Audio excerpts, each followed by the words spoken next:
대원칙이다. 이렇게 이야기해요. 권리의 순위는 시간 순위다라는 게 원래 민사법에서 일단 일반적인 원칙이다. 라고 일단 주장합니다. 일반적인 원칙이다. 자, 일단 그거를, 자, 우리가 잘 생각하셔야 되는데, 일단은 그 개념이 하나가 있고요. 그러니까 권리의 순위는, 권리의 대항관계는, 그러니까 제가 말씀드린 건 계속 권리자와 권리자를 기준으로 보시라는 거예요. 권리자. 왜 그런지 한번 생각해 보세요. 내가 임차인이 되는 순간, 그 상대방은 임대인이 되는 거 아닙니까? 그거는요, 권리자와 의무자 사이에는 계약, 대부분 계약으로 이루어지지 않습니까? 그죠? 대부분. 그렇기 때문에 내가 임대인이 되는 순간 저 사람이, 내가 임대인이 되는 순간 그 상대방은 임차인이 되는 거예요. 일종의 철학적으로 말하면 대립물이죠. 그건 시간이 똑같을 수밖에 없어요. 이해가시죠? 근데 권리자와 권리자의 사이에 우열관계, 대항관계를 따질 때는 시간순이다. 일단 그게 원칙이다라는 것을 일단 먼저 한번 개념을 생각하시고, 그 다음에 우리가 일상생활에서 이제 잘 경험하듯이 물건은 채권을 깨뜨린다 이런 말이 있어요. 그러니까 왜 우리가 돈을 빌려주면서 차용증을 받을 것이냐 아니면 내가 담보권, 건전합권을 할 것이냐 이걸 선택을 하게 되지 않습니까? 담보권을 왜 굳이 많이 합니까? 은행은 왜 담보권을 합니까? 그것은 물건, 건전합권. 물건은 차용증보다 우월하다는 거 아니겠습니까? 물건은 채권을 깨뜨린다. 물건이 채권을 깨뜨린다는 것은 시간적으로 물건이 뒤에 와도, 그죠? 물건이 시간적으로 뒤에 와도 먼저 앞선 채권보다 내가 우월하게 돈을 받아갈 수 있다는 거 아니겠습니까? 그죠? 자, 그러니까 민사법의 대원칙은 시간순이다라고 하는 그 개념하고 물건은 채권을 깨뜨린다고 하는 개념하고는 사실 이제 상반이 되잖아요. 그죠? 자, 그 다음에 이제 또 특별법이 나옵니다. 특별법이 이제 이 두 가지 원칙에서 특별법이 뭐가 나오냐면 주택임대차보호법 같은 게 나오는 거예요. 심지어 등기가 없어도, 그러니까 가압류가 먼저 되고 나서 나중에 이제 건조당이 되는 이런 사례도 있는데, 등기가 없이도 이제 권리를 인정해주는, 대항관계를 인정해주는 게 있단 말이에요. 주택임대차보호법, 상가임대차보호법, 그 다음에 근로자들의 임금채권, 이런 것들이 나옵니다. 자, 그래서 이 문제를 한번 보자고요. 이 김영자라는 사람이 2001년 4월 10일 날 전입을 하고 4월 10일 날 확정일자를 받았습니다. 자, 이거는 아파트예요. 아파트라면 이 사람이 건물, 이 건물 전부라는 건 굉장히 중요한 개념이에요. 이 전부에 대해서, 건물 전부에 대해서, 그러니까 김영자는 2001년 4월 11일 날부터 제3자에게 대항력을 취득했잖아요. 시간순으로 김영자보다 앞선 사람이 없잖아요. 그죠? 자, 제3자라는 개념은요, 왜 제3자라는 개념을 쓰냐면, 아니, 김영자는 전 소유자 현석조라는 사람하고 임대차 계약을 맺어가지고, 이 사람은 임대인이고, 이 사람은 임차인이잖아요. 딱 그 시점에, 이 관계에서, 김영자는 원래 현석조한테 나중에 내가 존속기간이 만료되면 보증금을 받을 채권자잖아요. 금전 채권자, 그죠? 자, 근데 제3자라는 것은 얘한테만 주장할 수 있는 게 아니라 현석조 이외의 제3자, 이 물건과 관련해서는 죽었다 깨나도, 이 물건과 관련해서는 죽었다 깨나도 모든 제3자에게 난 대항할 수 있다는 거예요. 이게 김영자의 권리입니다. 대항할 수 있다. 그리고 그러니까 확정일자를 또 4월 10일에 받았으니까 만일 배당을 받게 되면 이거는 이제 물건이잖아요. 그냥 확정일자는 물건으로 보시면 돼요. 배당을 받게 되면 가장 먼저 배당받는, 시간순으로도 제일 앞선 권리니까, 물건은 채권을 깨뜨리니까 이 사람이 제일 우선이죠. 근데 이자가 2001년부터 쭉 사는데 이런 지저분한 등기 과정에서 이 현석조는 당연히 보증금을 못 내주고 있겠죠. 결국 그러니까 자기가 경매를 넣어야 되겠죠. 결국 이제 금전 채권자가 됩니다. 그러니까 강제 경매, 그러니까 판결을 받았다는 거죠. 뭐 간단하게 봅니다. 그러니까 이거는 뭐 무슨 소송을 길게 할 필요가 없습니다. 우리 뭐 법무사님들 잘 아시다시피 이걸 누구 소송을 합니까? 그냥 독촉 절차, 지급명령으로 하는 거예요. 임대차 계약서 있고 내가 점유하고 있고 다툼의 여지가 없잖아요. 그것을 무슨 바로 소송으로 갑니까? 독촉 절차, 그러니까 인지 10분지 1 해가지고 독촉 절차, 지급명령 신청을 하게 되면 바로 판결이 나옵니다. 그죠? 그 판결문을 가지고 경매를 넣게 된 거죠. 자, 그러면 등기상으로 보면 김영자의 강제경매 개시 결정이 이게 가장 뒤에 나오는 거죠. 가장 뒤에 나오는데, 자, 봅시다. 자, 이 가등기가 지금 우리가 경매 낙찰 받는 이 시점에 가등기가 말소가 안 되고 가처분이 말소가 안 되는데, 자, 경매법원은 이 상태에서 그냥 경매를 진행해요. 그러면 낙찰자가 낙찰을 받게 되는데, 그럼 낙찰자가 낙찰을 받고, 이 낙찰을 받아서 소유권자가 되면 이제, 내가 소유권자이기 때문에 소유권에 기해서 이제 방해 배제 청구권이라 그래서 민법 211조, 212조에서 말소 청구권을 행사할 수 있다고요. 자, 그럼 내가 깃발을 뭘 드느냐 하면, 이 강제경매 개시 결정을 드는데, 이 강제경매 개시 결정이 따라 올라가는 시점, 2001년 4월 10일이 이 물건 전부에 관한 우리가 말하는 가장 대항관계에서 가장 우월한 낙찰자가 주장할 수 있는 소멸 기준 권리다라고 제가 일단 먼저 주장을 하는 거예요. 자, 그럼 한번 따져봅시다. 권리와 권리 사이의 대항관계란 말이에요. 이 임차인하고 이 가등기권자하고 말하자면 싸움을 붙여보는 거예요, 머릿속에서. 자, 누가 이기겠습니까? 임차인이 이기죠. 그쵸? 이 사람도 물건 전부에 대해서 가등기를 했고, 이 사람도 물건 전부에 대해서 임차권을 했는데, 그죠? 이 사람은 등기로 자기는 대항력을 치르겠죠. 자, 소유권 이전 등기 청구권 가등기라는 걸 왜 합니까? 그죠? 소유권 이전 등기 청구권 가등기를 하는 이유도 똑 마찬가지예요. 자, 우리가 매매 계약을 했는데 내가 아직 잔금을 치르기 전에 또 우리 잔금 치른 기간을 넉넉하게 잡았는데 이 사람이 유효한 권리자라고 이렇게 가정을 하고요. 무슨 동정의 표시 이런 거 사회행위 이런 걸 원래는 이제 사회행위로 이 소송을 제기한 거지만 유효하다고 일단 먼저 전제를 하죠. 유효하게 만일 했다라고 가정하면 그런 겁니다. 내가 매매 계약을 했어요. 근데 잔금을 주고 한 6개월, 1년 했단 말이죠. 그 사이에 소유자가 팔아버리면 물건은 채권을 깨뜨린다.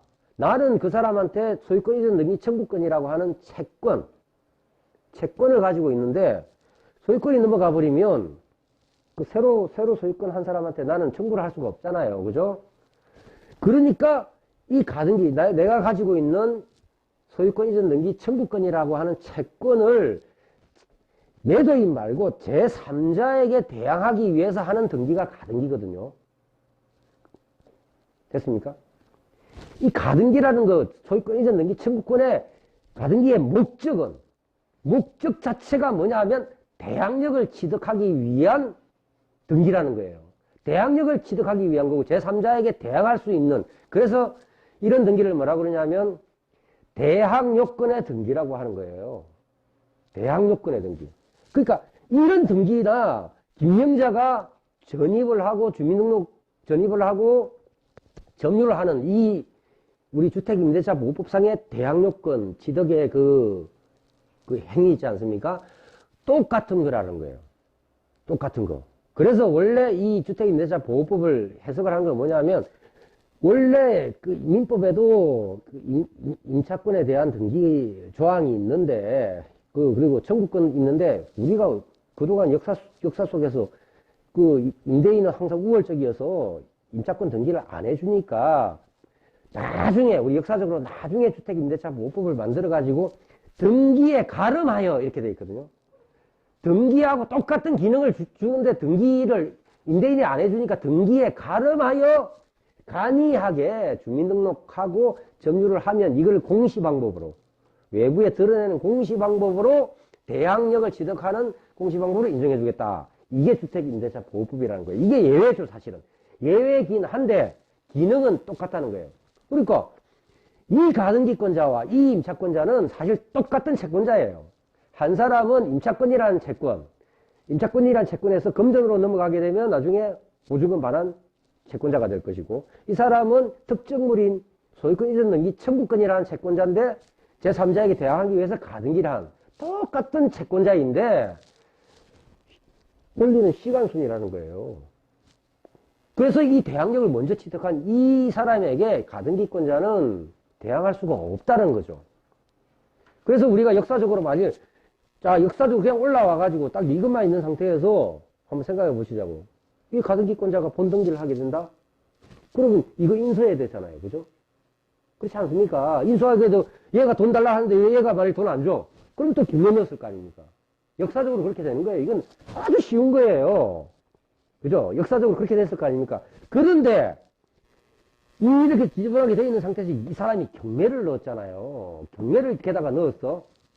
자, 이제는 이제 확정일자가 등장하는 거예요. 자, 확정일자라는 게 뭡니까? 물권은 채권을 곁들인다? 우선 면제권. 내가 먼저 돈 받아가겠다는 거 아닙니까? 이 사람은 자기가 계속 살겠다는 것을 주장한 게 아니라 이제 나 돈 찾아가겠다는 거예요. 돈을 찾아가겠다고 하면서 이 확정일자라는 것을 쓰게 되는 거예요. 확정일자를. 확정일자를 쓴다는 얘기는 뭐냐면 난 배당받는데 건저당권을 행사하겠다는 거예요. 건저당권을 행사하게 되면 이건 그냥 건저당권이 되는 거예요.